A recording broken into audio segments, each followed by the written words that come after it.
Latest news from UK column, they cover the changes in what's on the parliamentary website regarding the roles of politicians. Up until June, pretty much aligns with a representative democracy. The UK public elects members of the parliament to represent their interests and concerns. This is what it is now. So there's expressly no job description or contract of employment and no rules on how much representation they give their constituents. All mention of elections and representation have been removed from the page as a whole.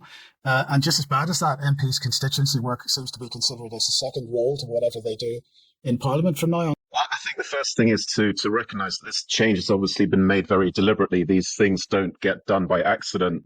And we've seen in the past, when definitions of things like pandemics and vaccines and all other things change, then sort of bad things tend to happen afterwards. They tend to be sort of weaponized, those new definitions. As we get more into a sort of dictatorial, top-down system of government, they're just trying to re-educate people into the idea that MPs don't actually represent.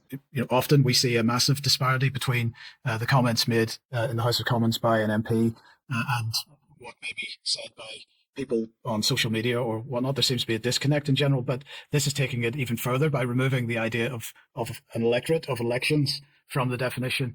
That seems like a pretty dangerous precedent to be, or certainly a dangerous direction to be heading in. The reason I stumbled into it is trying to explain how Parliament managed to approve abortion to birth, which is something that, every survey I've seen says 90+% of the survey respondents oppose. I was trying to explain, well, how is this even remotely possible? And as you said, it's happening more now that the parliamentary vote is, it's totally at odds with the views of the electorate.